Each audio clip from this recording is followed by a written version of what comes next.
यमलोक में इतना सन्नाटा क्यों है और कोई मानवीय आत्मा भी नहीं दिखाई दे रही?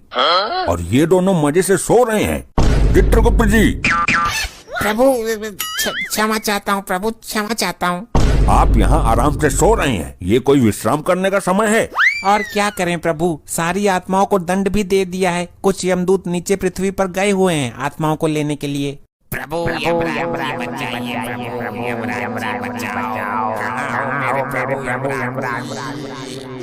ये हमें किसने पुकारा? प्रभु ये तो आपका कोई भक्त मुसीबत में है जो आपको पुकार रहा है। प्रभु हमारा भक्त? लेकिन कलयुग में तो हमारा कोई भक्त ही नहीं है। हमें तो लोग बहुत क्रूर और कड़क स्वभाव का समझते हैं। प्रभु पूरी पृथ्वी पर केवल यही आपका एकमात्र भक्त है, इसकी रक्षा कीजिए प्रभु। इसकी समस्या क्या है, जरा ये तो बताइए गुप्त जी। जो आज्ञा प्रभु। प्रभु अनर्थ का नाम मत लेना बस। प्रभु बहुत बड़ी समस्या उत्पन्न हो गई प्रभु। हुआ क्या ये बताओ, हमें पहाड़े मत पढ़ाओ। प्रभु ये सचमुच आपका परम भक्त है। आपके भक्त के साथ पृथ्वी लोक वाले बहुत बड़ा अन्याय कर रहे हैं। नहीं, हम अपने भक्त के साथ अन्याय नहीं होने देंगे। एक ही तो हमारा भक्त है। आपका भक्त एक कत्ल के केस में फंस चुका है। कल अदालत में उसको फांसी की सजा सुनाई जाएगी। कौन देगा फांसी की सजा? चेक करता हूँ। प्रभु पृथ्वी लोक पर आपकी तरह ही एक न्यायाधीश है जो लोगों को सजा देते हैं। ये कैसा न्यायाधीश है जो एक निर्दोष मनुष्य को सजा देना चाहता है? तुम हमें केवल इतना बता दो कि असली मुजरिम है कौन? प्रभु असली मुजरिम दुग्गल है जिसका जीवन काल कल समाप्त हो जाएगा। विधि के विधान के अनुसार तो कल फांसी की सजा इस डागा को लगनी चाहिए। कल फांसी उसी को लगेगी जिसकी मृत्यु आई है, जिसकी आयु समाप्त हो गई। लेकिन प्रभु अदालत में साबित कैसे होगा? अदालत के हिसाब से तो आपका भक्त मुजरिम है। हम स्वयं जाकर उसको बचाएंगे। चलो इसी क्षण प्रस्थान करते हैं। आपकी महिमा अपरंपार है प्रभु। पहले आप पृथ्वी लोक जाते थे प्राण लेने के लिए, आज जा रहे हैं किसी के प्राण बचाने के लिए। धन्य हैं आप।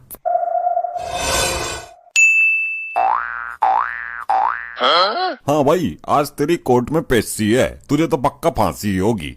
दुग्गल की सास मारी है तूने? मैंने तो आज तक दुग्गल की सास का थोबड़ा भी ना देखा। पुलिस ने तुझे दुग्गल की सास के घर से आगे से गिरफ्तार किया है और तेरे हाथ में टूटा हुआ छुरा भी था। वो छुरा तो मुझे दुग्गल ने दिया था सब्जी काटने के लिए। इस बात का तेरे पास कोई सबूत है कि वो छुरा तुझे दुग्गल ने दिया था? नहीं, सबूत तो ना है। हाँ तो दुग्गल ये कभी स्वीकार नहीं करेगा कि उसने तुझे छुरा दिया था, और खूनी तो तू ही साबित हो जाएगा। तुझे हो जाएगी फांसी। नहीं, हे प्रभु यमराज जी बचाइए, आप तो धर्मराज हो। आखिर तू मेरे जीवन के अंतिम क्षणों में मेरे से मिलने आ ही गई। देख तेरे सुहाग को बेवजह फंसा दिया दुग्गल ने। अब होनी को कौन टाल सकता है? चलो छोड़ो, मैं ऊपर वाले से प्रार्थना करूंगी कि वो आपको अपने चरणों में स्थान दे। मतलब तू भी मुझे मरा हुआ मान चुकी है? तुम्हारे बचने का कोई चांस भी तो नहीं है। मैंने तुम्हें मरा हुआ नहीं माना, लेकिन खुद को विधवा जरूर मान रही हूँ मैं।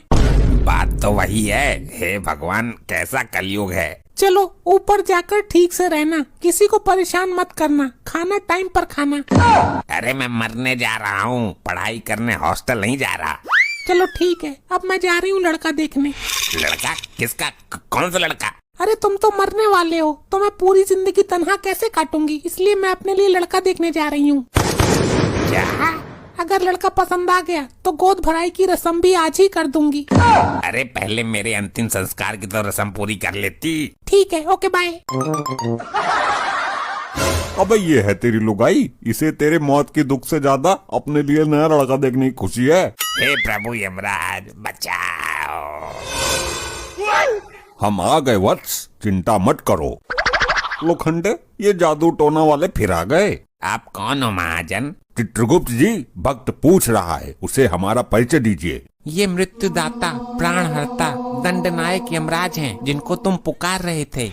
क्या आप मुझे सचमुच बचाने आए हो? अवश्य मानव, हम तुम। तो रुको जरा, सब्र करो। नहीं जज साहब, इस आदमी ने दुग्गल की सासू माँ का बेरहमी से कत्ल किया है। नहीं जज साहब, ये झूठ है। तो सच क्या है ये बताओ, फालतू बात बता के हमारा टाइम बर्बाद ना करो। ये इतनी जल्दी में क्यों रहता है हमेशा? गैस चूल्हे पर अंडे उबलने के लिए रख कर आया है क्या? जज साहब, मेरे क्लाइंट के सास के पहले बाल काटे गए, फिर उसकी गर्दन काटी गई। इसकी बात सही हो तो बोल, फांसी दूं? हे जज मानव, तुम यहाँ इंसाफ करने के लिए बैठे हो या फांसी देने के लिए? हर बात पर फांसी। ऑर्डर ऑर्डर, कौन है ये दोनों? ये दोनों लंपट कोई काला जादू करने वाले हैं साहब। कभी भी गायब हो जाते हैं और अपने आप को यमराज और चित्रगुप्त बताते हैं। तुम अभी हमको जानते नहीं हो, हम जज हैं। तुम भी अभी हमसे परिचित नहीं हो मानव, हम यम हैं। हम लोगों को उनके किए गए अपराध के अनुसार उन्हें सजा देते हैं। तुम हमारा इस तरह से अपमान नहीं कर सकते हो। तुम क्या अपराधियों को सजा दोगे? तुम रिश्वत लेकर फैसला करते हो। तुम्हारी अदालत में सही को गलत और गलत को सही साबित किया जा सकता है। हमारी तौहीन। कर्मों के अनुसार दंड तो हम देते हैं, तुम्हें भी देंगे जब तुम मरकर हमारे यमलोक में आओगे। ऑर्डर ऑर्डर, ये क्या बदसलूकी है? मैं तुमको भी फांसी दे दूंगा। प्रयत्न करके देख लो मानव, अगर दे सको तो। चित्रगुप्त जी, आप अपने इस यंत्र में हमारे भक्त को बचाने का कोई उपाय तलाश कीजिए। जी प्रभु। तुम कुछ कहना चाहते हो या लटका दूं? जज साहब, जैसे ही मैं इसकी सास के दरवाजे पर पहुंचा था तो दुग्गल अंदर से निकल कर आया और एक छुरा मेरे हाथ में पकड़ा गया। बोला, ले इससे सब्जी काट लेना। मेरी माँ से प्यारी सास को मारकर झूठ बोल रहा है। मैंने कब दिया तुझे छुरा? मेरे क्लाइंट ने आपको किसके सामने छुरा दिया था, बोलिए? उस